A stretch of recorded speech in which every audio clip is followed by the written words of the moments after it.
లక్షలాది మందికి మన తెలుగు మ్యాట్రిమోనీ ద్వారా వివాహాలు జరిగాయి. తెలుగు వారి నంబర్ 1 చాయిస్ తెలుగు మ్యాట్రిమోనీ. ఏపీలో లిక్కర్ స్కామ్ నిందితుల విదేశీ పర్యటనలపై సిట్ ఫోకస్ పెట్టింది. స్కామ్లో ముడుపులకు సంబంధించి వసూలు చేసిన డబ్బును షెల్ కంపెనీల ద్వారా విదేశాలకు తరలించి అక్కడి నుంచి హవాలా మార్గంలో మళ్లించారని సిట్ అనుమానిస్తోంది. దీంతో వారి విదేశీ పర్యటనలకు సంబంధించిన వివరాలు సేకరిస్తున్నారు సిట్ అధికారులు. లిక్కర్ స్కామ్ కేసుకు సంబంధించి నిందితులు ముడుపుల్ని విదేశాలకు ఏ విధంగా మళ్లించారు అనే విషయానికి సంబంధించి సిట్ లోతైన విచారణ చేపట్టింది. స్కామ్లో వసూలు చేసిన డబ్బుని హవాలా మార్గంలో కూడా విదేశాలకు మళ్లించినట్లు సిట్ అనుమానిస్తోంది. అందుకు సంబంధించి కొన్ని ఆధారాలు కూడా ఇప్పటికే సేకరించింది. ఈ సందర్భంగా ఇప్పటికే అరెస్ట్ చేసిన నిందితులు, పరారీలో ఉన్న నిందితుల విదేశీ టూర్లకు సంబంధించిన అన్ని వివరాలను విచారణాధికారులు సేకరిస్తున్నారు. ఇందులో కొన్ని కీలక వివరాలను ఇప్పటికే గుర్తించినట్లు సమాచారం.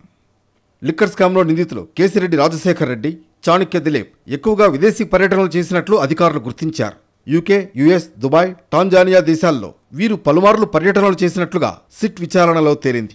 ముఖ్యంగా రాజ్ కేసిరెడ్డి భార్య కూడా విదేశీ పర్యటనలు చేసినట్లుగా వివరాలు గుర్తించారు. ఇటీవల ఈ కేసుకు సంబంధించి అధికారులు విచారించిన ప్రణయ్ ప్రకాష్ కూడా వేరే దేశాల్లో పెట్టుబడులకు నిందితులకు సహకరించినట్లుగా స్టేట్మెంట్ సిట్ అధికారులకు ఇచ్చారు.